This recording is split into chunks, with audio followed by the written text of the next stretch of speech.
Bismillahirrahmanirrahim. Rahman. Allahumma sholli Sholli ala Sayyidina Muhammad Muhammad wa ala wa ala ali ali Sayyidina sayyidina Muhammad Muhammad. walhamdulillahi Alhamdulillahi Rabbil alamin. Alamin. Allahumma akhrijna min dhulumatil Dulumatil wahmi wahmi wa wa akrimna akrimna binuril binuril fahmi fahmi wa zayyinna wabal ilmi. Fazayyinna bil akhlaqil hasani. Rabbi Rabbi zidni ilman zidni nafi'a ilman nafi'an wa rizqan rizqan wasi'an wasi'a wasi'an halalan thayyiban thayyiban mubarakan mubarakan وجعلنا من waj'alna min عبادك ibadika ibadika الصالحين sholihin برحمتك يا rahmatika ya ya أرحم arhamar arhamar الراحمين rahimin. rahimin. Wa وصلى sallallahu الله ala على sayyidina Ala سيدنا Muhammad محمد Sayyidina Muhammad وعلى wa آل wa ala ala ali ali Sayyidina sayyidina Muhammad Muhammad لله walhamdulillahi رب rabbil Rabbil العالمين alamin. Allahumma Allahumma sholli sholli ala على نور nuril الأنوار Muhammad wasilil wasil asrari wa tilyaqil الأغيار wa amin. Sahibati يا ya سامي sayyidina sayyidina wa maulana Muhammadin وخدام wa wa alihi alihi wal al-akhbari abari wa wa ashabi عددا يا adada wa wa ifdali adada عددا ani amillah wa ifdali.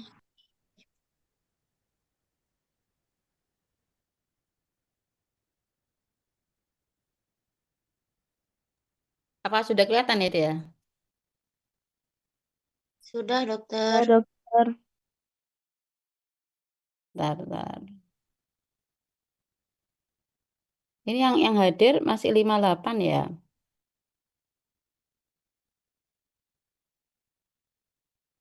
Sudah dikabari teman-teman yang lain ya. Enggak, sudah dokter.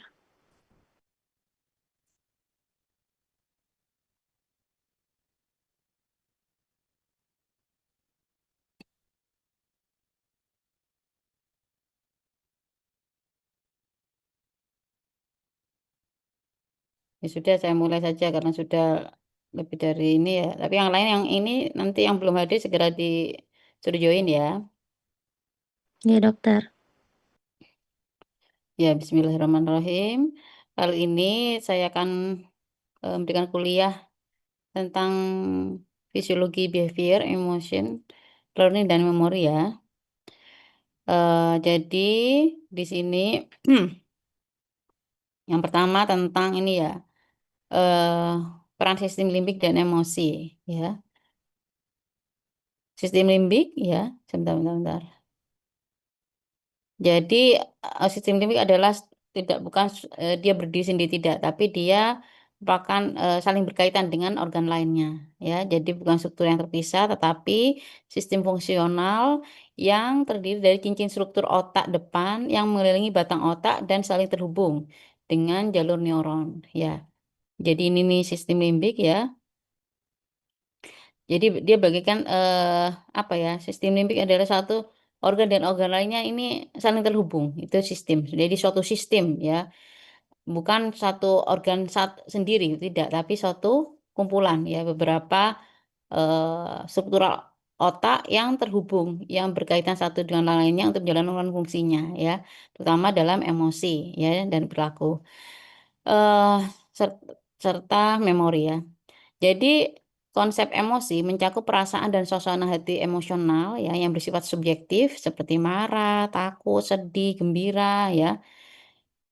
Ditambah respon fisik yang nyata ya. Jadi seseorang itu bila mengalami emosi pastinya tidak hanya perasaan, pastinya juga disertai adanya respon fisik. Misalnya kalau marah dengan cemberut ya. Kalau takut ya, dia pastinya akan ini ya, debar-debar ya. Sedih ya, juga dengan menangis. Jadi pastinya selain perasaan akan diikuti ada respon motorik yang menyertai ya. Dan di sini sistem limbik akan berperan ya, sentral dalam mengatur emosi. Amigdala yang di sini nih, ini. Ini amigdala ya, yang di sini amigdala. Ini memproses input yang menimbulkan perasaan sensasi takut dan cemas ya. Jadi, sebelum diproses jadi input yang diterima limbik itu mulai mulai dari amigdala. Pada manusia dan spesies lain tingkat korteks yang lebih tinggi penting untuk jadi di sini. Jadi sistem limbik ini, pada manusia dan spesies lain ini berperan dalam kesadaran dan, emosional ya. Nah, ini anatominya ya sistem limbik kayak gini. Jadi ada yang bilang sistem limbik ini membentuk suatu sirkuit atau yang dinamakan dengan sirkuit Papez ya.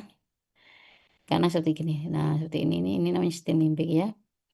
Ini ada yang di sistem limbik ini ada bagian yang subkortek ya atau bagian dalamnya sistem limbik apa aja ya yang dikelilingi oleh sistem limbik. Ada yang area paraolfaktorius ya, ini yang di sini. Area parafaktorius. Nah, yang di sini ya. Kemudian area septum, talamus nukleus anterior, basal ganglia, hipokampus, hipotalamus, amigdala, dan area para olfaktorius. Tadi ya sudah ya. Jadi ini yang bagian subkorteknya atau yang dikelilingi oleh sistem limbik. Kemudian yang membentuk sirkuit yang ini ya. Jadi pertama dari korteks orbitofrontal ya, kemudian diteruskan ke gyrus subkalosal, ke gyrus cingulatum, kemudian ke gyrus parahipokampus dan uncus. Jadi yang inilah yang disebut dengan sirkuit Papez ya. Jadi suatu sirkuit ya. Dan ini saling terhubung ya. Saling terhubung ya, bagaimana informasi input yang diterima ya dari orbitofrontal akan diteruskan ya. Kemudian dihubungkan satu sama lain ya dengan bagian-bagian subkortek dari sistem limbik ya. Jadi misalnya contohnya ya input dari pembauan ya, menimbulkan emosi ya. Kan dari orbitofrontal ya. Dia akan dari olfaktorius ya akan diteruskan ke orbitofrontal ya, ke gyrus subkalosal, selanjutnya ini ya akan menimbulkan selain dia ditangkap oleh sensori pembauan ya di lobus parietal, dia akan ditangkap oleh sistem limbik. Misalnya bau yang tidak menyenangkan ya, dia, ini kok bau ya, bau basi ya, atau bau yang tidak disukai ya. Maka selain dia ada respon motoriknya ya, misalnya dengan menutup hidung ya, pasti ada emosinya. Dia mungkin marah atau kesal karena keterlibatan sistem limbik ini ya, itu ya. Di sini sistem limbik juga berperan terhadap perilaku, yaitu terutama pada perilaku dasar yang dikendalikan ya. Sistem limbik ini meliputi ini ya berperan dalam perilaku yang bertujuan ya, misalnya contohnya perilaku menyerang, mencari makanan, atau pola perilaku untuk ini ya, misalnya sosioseksual ya, kita berhubungan dengan ini ya sosial ya dengan orang lain, komunikasi dengan orang lain, kemudian ini, nah ini untuk sosioseksual. Jadi semua juga melibatkan sistem limbik. Keterlibatan hipotalamus dalam sistem limbik mengatur respon internal yang tidak sengaja dari berbagai sistem tubuh yang menyertai keadaan emosional. Jadi bagaimana pada sistem limbik itu hipotalamus juga ikut mengatur ya emosi. Ya, mekanisme kortikal yang lebih tinggi berperan untuk menghubungkan sistem limbik dan hipotalamus dengan dunia luar sehingga perilaku dapat terwujud ya. Jadi adanya hubungan ya sistem limbik dan hipotalamus, maka akan mempengaruhi perilaku kita ya dari input yang diterima ya. Tingkat kortikal yang lebih tinggi juga memperkuat, memodifikasi, dan menekan respon perilaku, sehingga tindakan dapat dipandu dengan perencanaan, strategi, dan penilaian berdasarkan pemahaman situasi. Jadi gini, jadi bagaimana kalau emosi itu ya, kalau emosi kan tidak langsung diluapkan ya, misalnya emosi tidak suka ya, pastinya akan dipikir dulu ya, ini oh saya nggak ini, misalnya diberi sesuatu ya, makanan yang kamu nggak suka ya. Pastinya pertamanya ingin ingin menolak, tapi nanti kalau saya menolak, kasihan ya teman saya, sudah capek-capek memberikan tapi nggak dihargai. Jadi ada yang mengerem ya. Awalnya ingin mungkin ini ya, dengan kata-kata, "Ini aku tidak suka, ngapain diberi ini ya?" Nah gitu ya, emosi. Tapi ada yang menekan dulu ya, ditekan respon emosinya. Nah ini, jadi bagaimana tingkat kortikal itu, jadi di kortek itu ada yang berfungsi untuk inhibisi, menahan ya, supaya stimulasi emosinya tidak langsung keluar ya, tapi ditahan dulu ya.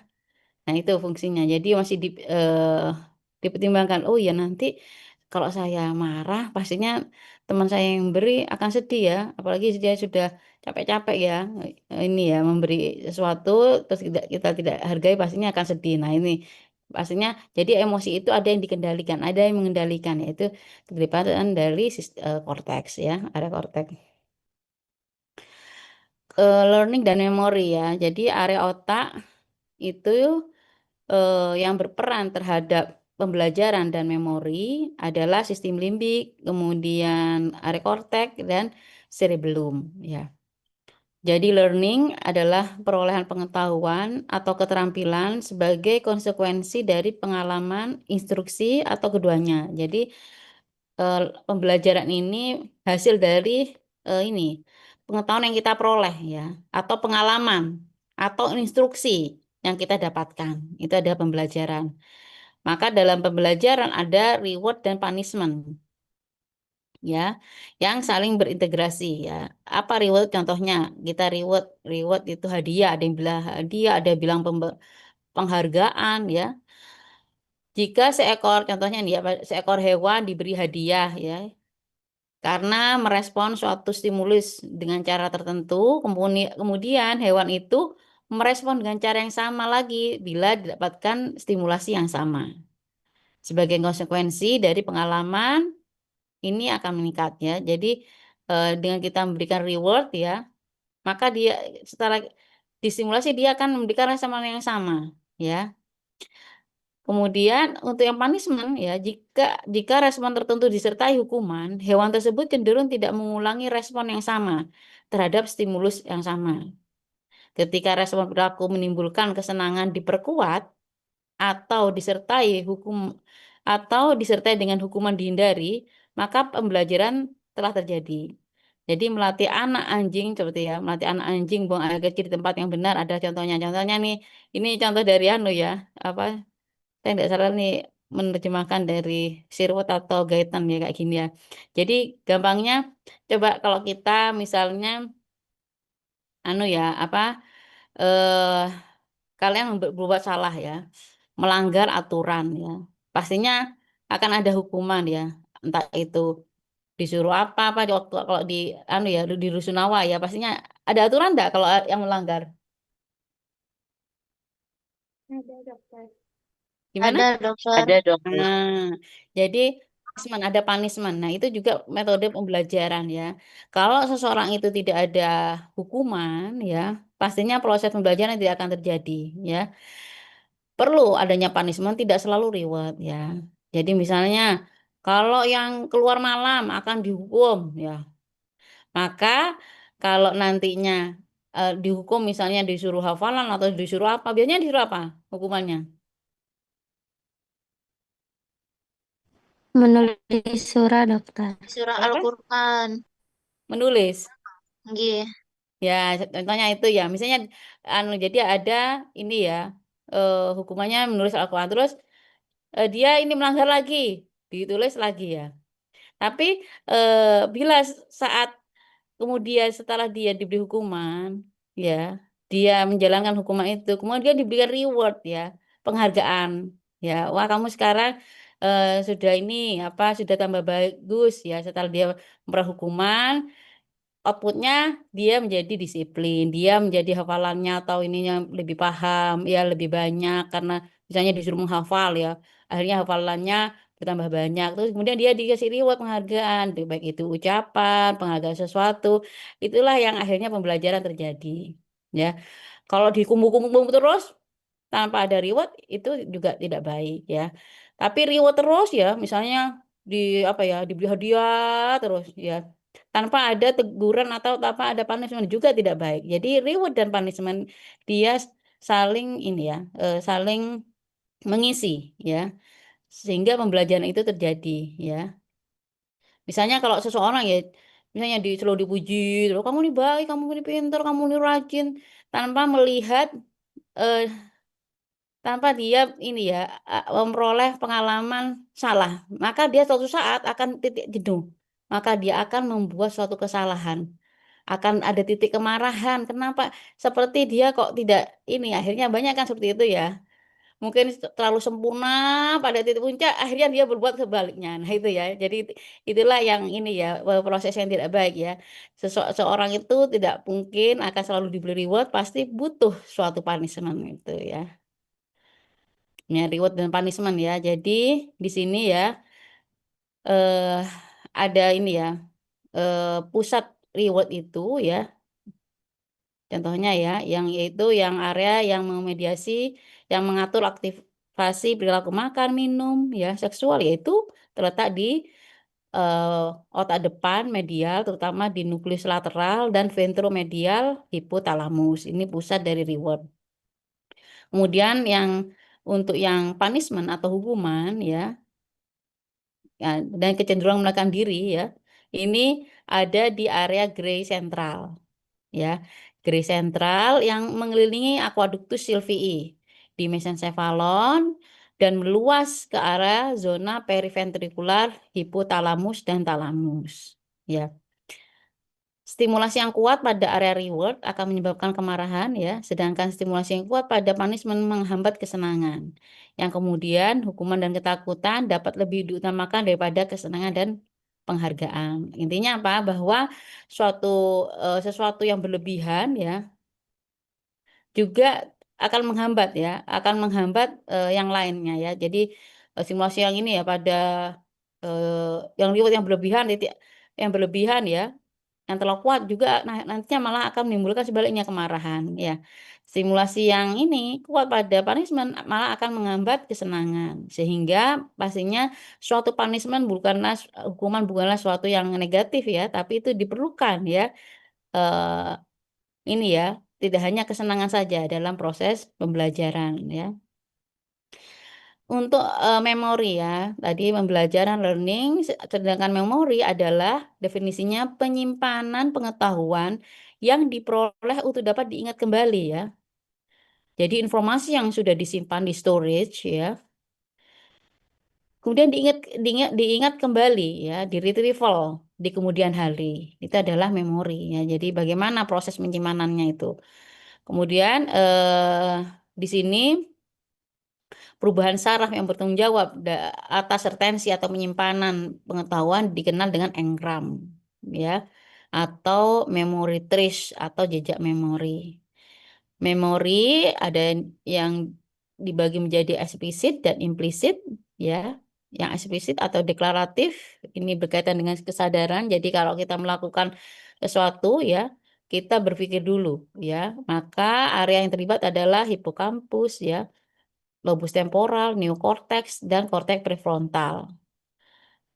Ya, contohnya eksplisit ini pengetahuan tentang faktual, tentang orang, tempat kerja, peristiwa. Ya, sedang implisit atau non deklaratif tidak melibatkan kesadaran, ya.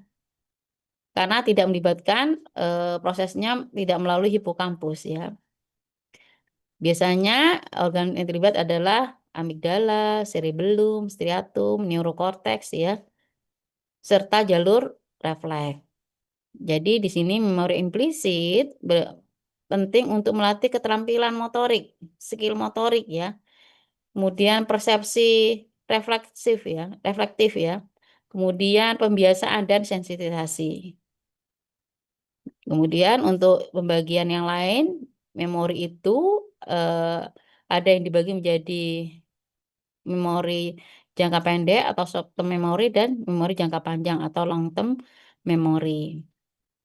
Kalau ini tadi pembagian bentuknya ya, deklaratif sama implisit atau non deklaratif. Ini yang dibagi menjadi semantik tentang faktual ya. Dengan peristiwa itu episodik ya. Yang bawahnya adalah organ-organ yang terlibat ya, tadi sudah kita jelaskan ya. Yang ini pembagian implisit ada yang memori prosedural, memori priming dan perseptual, memori asosiatif ya. Kemudian non asosiatif learning ya. Yang ini pembedaan antara short term dan long term memory ya. Waktu penyimpanan ya, setelah mendapatkan informasi baru, maka akan disimpan segera ya. Kalau yang long term maka dapat simpan ini ya di kemudian hari ya.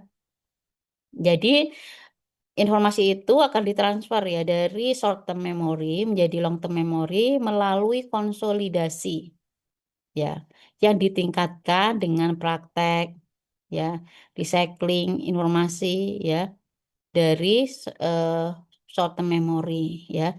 Jadi kalian seperti praktek kalian di CSL itu adalah bagian dari apa? Proses menuju long term memory ya. Jadi bagaimana kalian bisa memperoleh ini ya, apa ini teori ya. Kemudian kalian praktekkan sendiri ya. Dengan kita melihat TOI ya, apa yang kita melihat misalnya dosen melakukan, kemudian kalian lakukan sendiri dengan praktek, itu adalah proses dari short term menuju long term memory. Durasinya gimana? Ya short term berlangsung beberapa detik sampai jam ya. Sedangkan long term berhari-hari bahkan bertahun-tahun durasi memorinya. Kapasitas penyimpanan untuk short term ini terbatas, sedangkan long term lebih luas ya. Untuk retrieval time jadi remember ya, mengingat ya. Maka segera dapat ingat ya. Saat ditanya segera ingat ingat ya apa yang ini. Jadi ini untuk yang short term memory. Tapi untuk long term memory biasanya lebih lambat ya.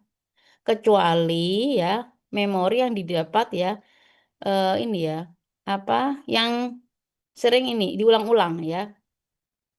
Jadi bila memori itu sudah sering diulang-ulang ya maka akan lebih cepat ya untuk mengingatnya. Tapi kalau memori itu tidak jarang diulang-ulang ya, tidak tersimpan lebih dalam ya, maka lambat untuk mengingatnya. Untuk yang ini ya apa melupakan ya. Nah, kemampuan untuk ini apa kemampuan untuk mengingat ya. Jadi ketidakmampuan mengingat atau melupakan ya. Ini akan mudah nih permanen forgotten ya. Jadi akan mudah terlupakan ya. Kecuali yang mengalami konsolidasi menjadi long term memory ya. Jadi cepat ini bila diingat ya kan hanya berlangsung beberapa detik ya. Ini kalau ini diingat lagi jadi dalam beberapa detik dia ingat. Tapi kalau ini ya lupanya juga permanen ya. Cepat lupa ya ini ya. Kalau yang long term ya biasanya hanya ini ya untuk lupanya hanya sesaat ya. Tetapi dia akan kemudian dia akan bisa ini apa bisa mengingat kembali ya. Jadi engramnya akan lebih stabil ya. Trace memorinya, jejak memorinya untuk yang long term memory dia relatif lebih stabil dibandingkan yang short term memory. Ya walaupun dia lambat mengingatnya, tapi dia tidak lupa ya, gitu dibandingkan dengan short term memory ya. Untuk yang mekanisme penyimpanan ya, untuk short term ya, ini modifikasinya meliputi modifikasi yang sesaat ya, yaitu adanya keterlibatan dari sinap ya. seperti adanya perubahan ini pelepasan neurotransmitter ya. Tapi untuk yang long term mekanisme penyimpanannya gimana? Dia akan bisa mengubah ya, membentuk sinap-sinap baru ya. Akan terbentuk sintesis protein baru. Nah, ini. Jadi perubahan strukturalnya jelas pada organ ya, pada neuron akan jelas ada sinap-sinap baru yang dia menghubungkan antar neuron satu dengan yang lain. Nah, kenapa hal itu terjadi? Akhirnya dia apa? Daya daya ingatnya lebih stabil ya, lebih baik ya pada yang long term memory karena dia ada perubahan struktural ya. Sedangkan yang short term memory ini tidak ada ya. Hanya pelepasan transmitter ya, neurotransmitter dan itu hanya sesaat saja sehingga akan mudah lupa pada yang short term memory. Tadi bagaimana suatu memori itu bisa menjadi long term pastinya melalui proses konsolidasi ya. Konsolidasi memori ini yaitu bagaimana menjadikan memori jangka pendek dapat diubah menjadi memori jangka panjang yang dapat diingat kembali dalam beberapa minggu atau bahkan bertahun-tahun kemudian. Jadi di sini memori jangka pendek jika diaktifkan berulang-ulang kali akan memicu perubahan kimia, fisik, anatomi, dan sinap yang bertanggung jawab dalam memori jangka panjang. Proses konsolidasi memori ini biasanya membutuhkan 5-10 menit ya, ini untuk yang minimal dan 1 jam atau lebih untuk konsolidasi yang kuat. Yang dimana akan terbentuk sintesis RNA sebagai pembawa pesan protein di dalam neuron. Jadi di sini maksudnya apa? Di sini bagaimana konsolidasi ini ya kalian penting misalnya kita saya ingin short term memory saya menjadi short term long term ya. Maka pembelajaran kalian harus ini dilakukan 5-10 menit untuk minimal gitu ya. Minimal diulang-ulang, dibaca terus-terusan ya. Sampai diulang-ulang sampai 5-10 menit. Kalau ingin lagi yang ini konsolidasinya lebih kuat lagi diulang-ulang dalam 1 jam ya. Jadi pembelajaran itu tidak mungkin hanya 1 kali. Misalnya kalian belajar hanya mendengarkan kuliah saya saja. Ini sulit menjadi konsolidasinya sangat lemah. Tapi kalian ulang lagi, membaca lagi. Loh saya kok ulang paham ya? Saya coba baca dari ini Sirwat atau ada suka yang Gaitan. Ada nggak Kak kelas kalian yang suka bacanya suka Gaitan ya? Sampai sekarang tuh itu putrinya Bunda Amel itu. Karena suka baca Gaitan ya, dia masuk ke ini ya, beliaunya masuk ke PPDS di UGM psikiatri ya. Ya itu bagus ya. Itu kan kesukaannya hobinya membaca Gaitan ya. Sejak dari awal ini ya ada rasa suka ya. Nah itu ada juga mungkin baca Sherwood ya. Ya udah di ini ya. Itu diulang-ulang-ulang kalau suka akan diulang-ulang maka akan menjadi long term ya. Kalau sudah menjadi long term kapanpun kalau ditanya akan menjadi mudah ya, tidak lupa. Jadi konsolidasi dan waktu yang dibutuhkan untuk terjadinya hal tersebut ya, dijelaskan dengan fenomena pengulangan memori jangka pendek. Jadi harus diulang-ulang memori jangka pendek. Penelitian telah menunjukkan bahwa pengulangan informasi yang sama atau namanya rehearsal ya, dalam pikiran akan mempercepat dan memperkuat tingkat transfer memori jangka pendek menuju jangka panjang dan akan mempercepat dan meningkatkan konsolidasi ya. Jadi butuh pengulangan itu sangat dibutuhkan. Nah, pada memori jangka pendek, jangka panjang ini juga ada namanya mekanisme habituasi dan sensitisasi, yaitu proses pembiasaan, habituasi, bentuk pembelajaran sederhana ya, di mana stimulus yang netral akan diulang-ulang berkali-kali ya. Contohnya kita misalnya pada anak-anak ya, misalnya anak-anak yang baru belajar bicara.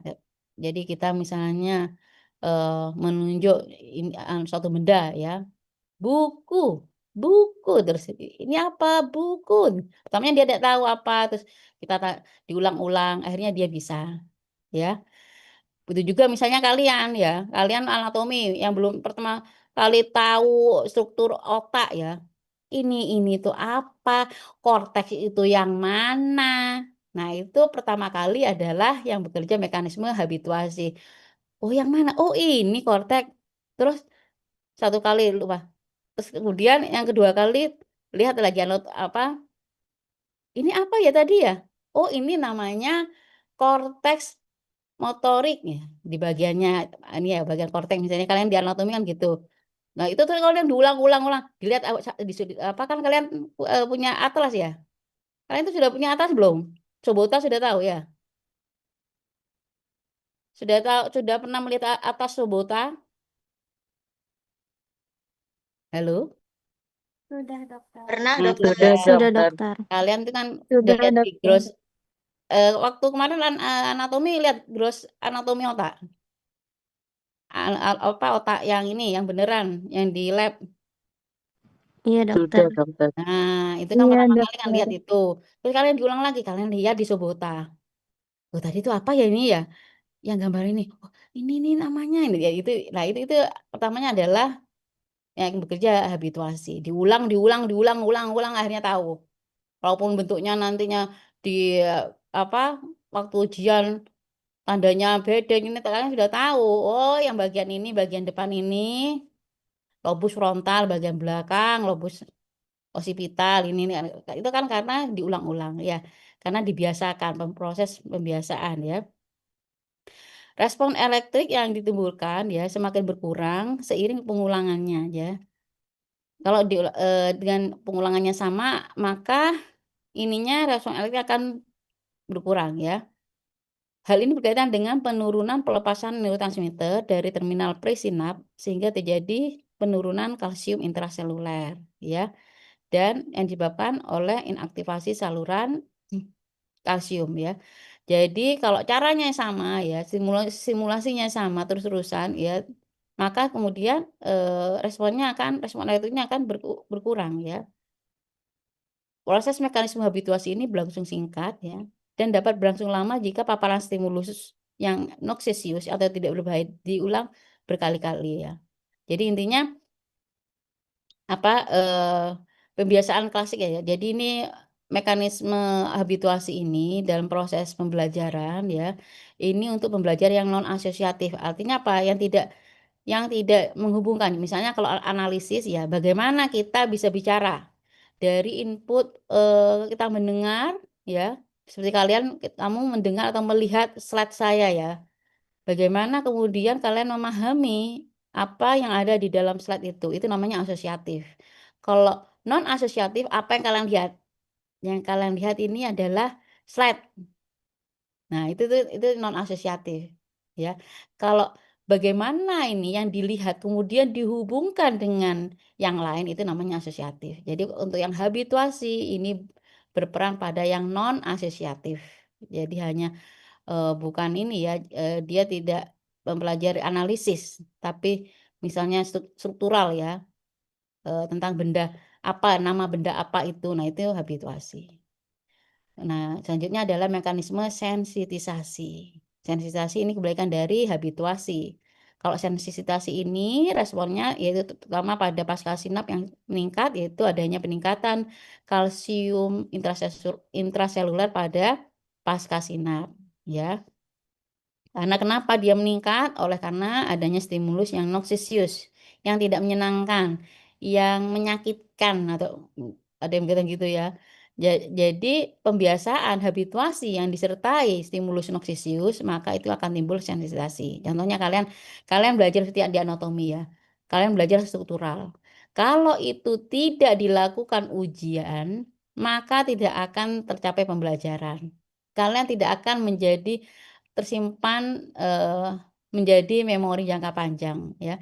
Jadi suatu pembiasaan itu perlu adanya stimulus yang tidak menyenangkan. Maksudnya kalau diuji emangnya semua orang suka diuji kan tidak ya. Nah, itu sebagai stimulus noksisius ya ujian itu ya, yang tidak menyenangkan. Itu perlu tapi ya. Jadi kenapa dengan adanya stimulus noksisius maka sensitasi itu akan meningkat ya. Ya. Jadi ini ya diperkuat ya. Jadi stimulus noksisius akan memperkuat habituasi ya dari stimulus awal sehingga akan menjadi tersimpan sebagai memori baik itu jangka pendek maupun jangka panjang ya. Jadi pada mekanisme habituasi dan sensitasi ini melibatkan proses potensiasi jangka panjang yaitu suatu mekanisme yang melibatkan perubahan persisten ya pada aktivitas sinap ya, sinap neuron ya. Apa itu LTP atau long term potensial ya. Ini melibatkan sintesis protein dan pertumbuhan ini ya, neuron presinap dan pasca sinap serta koneksinya. Yaitu adanya peningkatan ini ya, EPSP pada possinap ya. Kemudian pelepasan neurotransmitter glutamat ya. LTP ini bisa berlangsung berhari-hari bahkan berminggu-minggu bahkan lebih lama bagi memori jangka ini ya pendek untuk dikonsolidasi menjadi memori jangka panjang ya. Jadi kalau untuk yang konsolidasi memori jangka pendek, proses konsolidasi jangka pendek ya menjadi memori jangka panjang, maka proses LTP ini dapat berlangsung lebih lama ya. Bisa berminggu-minggu bahkan ini ya prosesnya lebih lama ya. LTP terutama terjadi di hipokampus ya, di mana lokasinya penting ya untuk perubahan memori jangka pendek menjadi jangka panjang. Bagaimana proses LTP itu? Jadi gini. Jadi adanya aksi potensial akan melepaskan ya pelepasan neurotransmitter dari vesikel di presinap ya akan dilepaskan ke ini ya di ruang antar sinap ya. Kemudian setelah dari presinap dia ini glutamat ya, pelepasan glutamat akan ditangkap oleh reseptor AMPA dan NMDA di possinap. Ya terbuka ya, kanal natriumnya masuk ya pada reseptor AMPA contohnya, maka natriumnya akan masuk ke dalam possinap, neuron possinap ya. Kemudian yang kalsium akan masuk melalui reseptor NMDA. Nah, ini kalsium influx ya masuk, yang keluar adalah magnesium. Ya. Pada yang reseptor AMPA ya, setelah masuknya natrium ya akan ini ya, peningkatan ini ya, produksi dari EPSP ya sehingga terjadi depolarisasi ya. Kemudian dia akan meningkatkan ini apa peningkatan ini ya, aktivasi dari reseptor AMPA sehingga akan nih ya, mengaktifasi pembukaan ini apa kanal natrium ya, aktivasi dari reseptor ini. Setelah itu selain itu ya adanya depolarisasi ini ya akan ini juga mengaktifasi reseptor NMDA ya. Sehingga bisa ini ya, bisa bagaimana reseptor NMDA ini bisa teraktivasi, bisa membuka ya juga karena adanya peningkatan dari EPSP ya. Kemudian kalsium ini ya, ada kalsium maksudnya kalsium sinap ya, kemudian ini sebagai second messenger ya, akan melepaskan nitrit oksid ya. Pelepasan nitrit oksid ini ya akan merangsang vesikel presinap untuk melepaskan neurotransmitter glutamat ya. Jadi ini saling berkaitan antara presinap, possinap ya, kemudian koneksinya ya antara pre dan possinap apa yang dilepaskan yaitu melalui neurotransmitter glutamat. Ini proses ini ya, bagaimana yang ini kemudian aksi potensial saraf ya. Aksi potensial saraf ini kemudian mengaktifkan vesikel untuk melepaskan neurotransmitter. Ini saling berkaitan dan ini proses ini tidak hanya satu kali, dia akan berlanjut berkali-kali bahkan terus-terusan berminggu-minggu. Nah itu. Makin banyak proses potensial, long term potensial LTP ini terjadi ya, maka konsolidasinya akan makin kuat. Maka proses short term memory menjadi long term memory, memori jangka pendek akan mudah ya, akan tersimpan menjadi memori jangka panjang bila LTP-nya ini berlangsung makin sering ya, tidak hanya sekali ya. Kalau sekali hanya bisa terjadi sebagai memori jangka pendek, mudah terlupakan ya. Nah, untuk fisiologi bahasa, bahasa merupakan salah satu landasan fundamental yang penting ya bagi kecerdasan intelektual manusia, juga sebagai bagian kebudayaan ya manusia ya. Dari ini kan bahasa kan macam-macam ya, bahasa Jawa, bahasa Madura, bahasa lain-lain ya, bagian dari bahasa juga. Dan bagaimana kita dengan bahasa itu kita bisa berkomunikasi ya. Mungkin di sini ada yang dari mana ya? Ada yang Jawa, Madura, bahkan dari Kalimantan ada ya? Halo? Ada dokter. Ada Nah, dokter. kalau di Kalimantan bahasa apa namanya? Di sini yang Kalimantan namanya bahasa apa kalau di sana? Ada ini ada nama khusus biar kalian enggak ngantuk. Ada namanya enggak kalau di sana? Bahasa apa yang digunakan? Halo?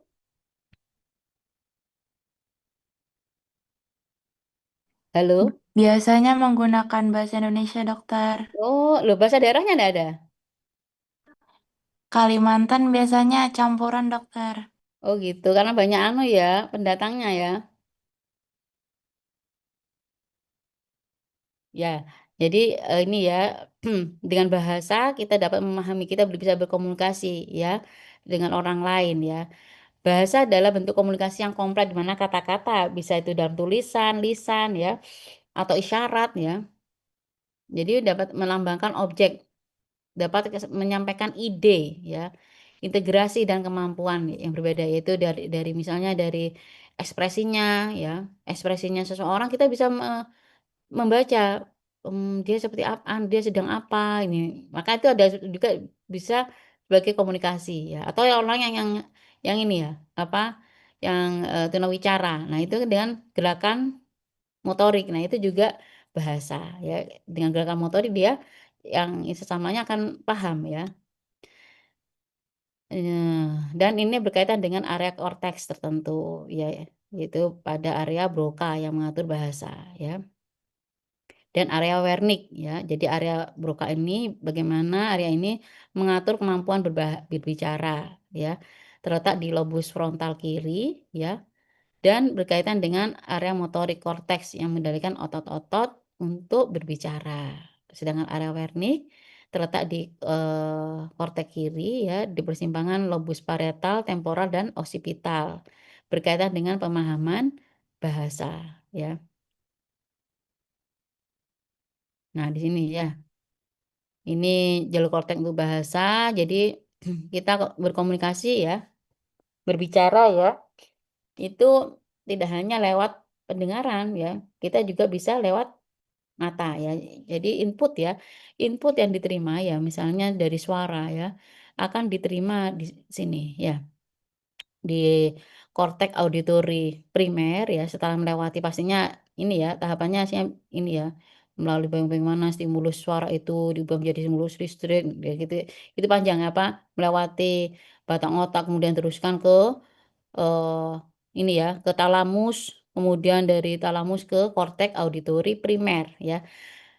Nah, di korteks auditory primer ini ya, input sensorik pendengaran itu kemudian akan diteruskan ya ke sini, ke gyrus angularis, dari gyrus angularis ke area Wernicke. Dipahami dulu, oh ini suaranya, ini siapa, misalnya di sini ada ini suaranya Dinda ya, kemudian diteruskan di sini, Dinda lagi bicara apa gitu ya, di sini, di area Broca ya, area Broca, kemudian dipahami, oh dia tadi bicara tentang proses jalur bagaimana ini, apa, fisiologi bicara. Nah ini ya, ini di area Broca.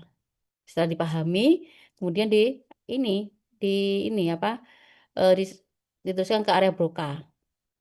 Ini area Broca ini kan area ini ya, di sini ya, area Broca. Dari area Broca baru kemudian respon yang diberikan respon bicara diteruskan ke area motorik primer, area 4 ya. Area 4 ini maka kemudian timbul respon ya, baru, "Oh iya dia itu tadi bicara tentang ini, jalur bahasa." Nah gitu. Jadi ada, perintah untuk kita menggerakkan otot ya, yang proses itu dipahami di Wernicke. Kemudian responnya baru diantarkan ke area Broca, ya. Area Broca dan korteks motorik primer. Begitu juga sama dengan input penglihatan ya, penglihatan ya, bagaimana ini ya, sinyal apa, informasi input penglihatan diteruskan di area mata, setelah kemudian masuk ke talamus ya, kemudian ditangkap di lobus occipital yaitu di korteks visual primer. Ini kenapa jadi double ya? Mungkin ada yang ini ya di silent dulu ya. Halo?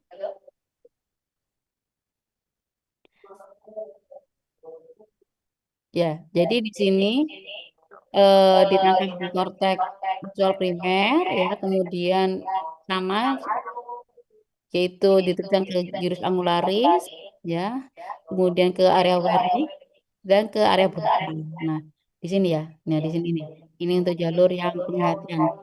Ditangkap di area visual primer adalah area 17.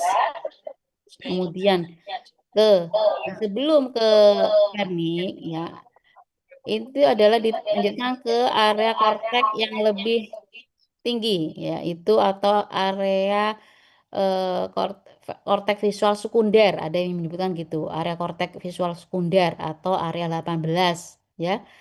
Nah, ini misalnya kita melihat ya, melihat ini eh, gambar otak, ini gambar ini ya.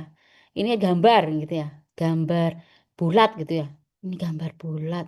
Kemudian diteruskan ke area visual sekunder bulat. Oh, ini gambar ini bulat ada giris-giris, ada gini-gininya ya. Oh, ini gambar ini apa? Tidak hanya bulat saja, tetapi ada lengkungnya ya. Nah, itu jadi lebih kompleks ya, lebih kompleks di area visual sekunder. Kemudian dilanjutkan ke gyrus angularis ya, dari gyrus angularis ke Wernicke. Oh, ini gambar otak ya, gambar potongan otak ya. Nah, ini di Wernicke ya. Area Wernicke ini dipahami jelas. Kalau ini hanya dasar saja ya. Kemudian sekunder pemahamannya lebih kompleks baru dipahami secara jelas adalah di Wernicke ya. Kalau enggak bulat saja itu kan banyak, bisa balon, bisa bola ya. Gitu ya. Bisa gambar bulan ya, kan bulat juga ya. Nah, itu jadi di proses input penglihatan seperti itu ya. Setelah dipahami, oh ini gambar bulat adalah potongan melintang dari otak ya. Setelah itu dilanjutkan. Nah, untuk kita membicara oh ini gitu ya, suara kita, maka sebelum itu terjadi ya, ini diteruskan lewat fasciculus arcuatus ya, menuju ke area Broca. Ya, itu lewat fasciculus arcuatus. Kemudian lanjut ke area korteks motorik primer ya, area 4 menuju pada yang mengatur otot-otot wajah nantinya ya. Misalnya kita melihat sesuatu yang ini ya, yang senang ya, yang menarik ya, pastinya kamu akan tersenyum ya. Kalau sesuatu yang jelek atau takut atau menakutkan, pastinya kamu akan menutup mata ya. Itu yang mengatur area motorik adalah dari sini, bermula dari korteks motorik primer di area 4. Melalui nantinya dari sini dilanjutkan ke bawah gerakannya ya. Gerakannya nanti melalui korteks jaras kortiko spinalis ya, nantinya baru ya. Kalau di sini ini kita karena kita belajar di otak, maka di sini untuk yang pertemuan kedua ini minggu kedua kita hanya membahas di bagian otak. Baru ke minggu ketiga ya, membahas bagaimana dari otak ini kemudian diteruskan ya respon motoriknya sampai ke bawah, sampai ke otot-otot skeletal ya itu. Jadi seperti itu ya, ini area Brodmann otak ya. Ya, area pemetaan otak, area bahasa ini namanya area Brodmann ya. Macam-macam di sini ya. Tadi itu ya kalau korteks prefrontal ada yang 9, 10, 11, 12 ya. Kalau area korteks somatosensori primer itu kode Brodmann-nya 312. Kalau korteks visual primer 17, yang sekunder 18. Kalau yang Wernicke itu area 22 ya. Nih, area Broca itu area 44 ya, 4445. Ini adalah pemetaan. Jadi di otak itu juga memiliki kode-kode ya, kode-kode area Brodmann ya. Kemudian kita bicarakan tentang dominasi otak ya. Fungsi bahasa manusia ya bergantung dengan satu hemisfer cerebri ya. Jadi bagaimana ini ya, hemisfer ini berkaitan dengan kategorisasi dan simbolisasi yang disebut dengan hemisfer dominan ya. Jadi kemampuan fungsi bahasa seseorang dipengaruhi oleh hemisfer dominan yang mana ya.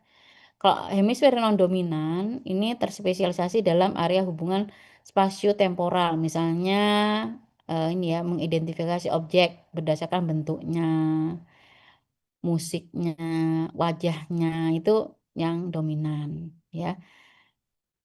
Tapi untuk bahasa itu yang dominan. Nah, lantas mana yang dominan dan non-dominan ya? Konsep cerebri yang hemisfer dominan sama dominan ini dulu gitu ya, dibagi menjadi dominan dan non-dominan. Tapi sekarang digantikan yaitu menjadi hemisfer kategorik dan hemisfer representasional. Artinya apa? Hemisfer kategorik ini jadi hemisfer yang berperan dalam proses analitik sekuensial, artinya dalam proses analisis ya, maka dia kategorik. Untuk yang visuospasial ya, tentang bentuk, musik ya, visualnya, maka itu yang representasional. Pada manusia hampir 96% ya right-handed ya, jadi bagian kanan yang organ ekstremitas kanan yang lebih dominan ya, yang bahkan 96% ya dari populasi ya. Sehingga hemisfer kiri menjadi dominan atau sebagai hemisfer kategori ya untuk yang right-handed ya. Sisanya 4% ini hemisfer kanan yang dominan ya. Kemudian pada yang left-handed ya 70% left-handed ya. Hemisfer kiri merupakan tetap hemisfer yang dominan ya. 15% individu kidal atau left-handed ya, kanan merupakan hemisfer kategorik ya. Dan 15% sisanya tidak terdapat lateralisasi yang jelas. Jadi walaupun left-handed ya, dia cenderung pakai yang kiri karena left-handed ya. Apa-apa pakai tangan kiri ya. Sebelah kiri yang lebih dominan. Maka pastinya kalau kita berpikir yang teori dahulu berarti yang otak yang paling dominan adalah otak kanan, tidak ya. Di sini dikatakan bahwa 70% yang left-handed itu hemisfer yang dominan tetap otak kiri. Hanya 15% yang otak kanan. Sedangkan yang right-handed ya 90 ini ya, 96%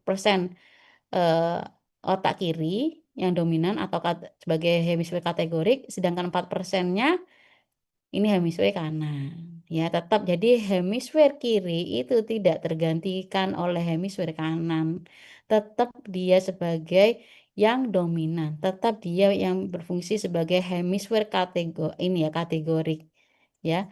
Jadi karena walaupun pada left-handed hanya kecil 15% saja ya yang menggunakan hemisfer kanan. Ya itu ya. Ya itu ya. Jadi bagaimana fungsi bahasa itu ya? Fungsi bahasa tetap apa? Yang dominan yang diatur oleh hemisfer kiri ya. Tuh ya. Ada yang ditanyakan di sini. Jadi di sini untuk perkuliahan ini kalian harus bisa memahami bagaimana mekanisme pembelajaran, memori, pembagian memori, kemudian bagaimana ini ya fisiologi jalur bahasa ya. Kemudian apalagi tadi itu ya. Ini ya bagian-bagian dari ini otak yang berperan dalam bahasa yaitu kalian pelajari ya. Insya Allah kalau kalian ini ya, tadi kan sudah ini ya, apa tuh tutorial kedua, kemudian mengikuti kuliah saya, insya Allah untuk ujian besok, insya Allah bisa menjawab. Ya, besok ujiannya jam berapa ya? Besok ujiannya jam berapa? Ada 40 soal ya besok ya. karena topiknya itu kuliahnya Dokter Dini yaitu potensial aksi 10 soal, kemudian kuliah Dokter Rosa 10 soal dan 20 soal dari saya ya. Soalnya sudah disiapkan sudah ya, tinggal kalian belajarnya ya. Ada yang tanyakan enggak ini?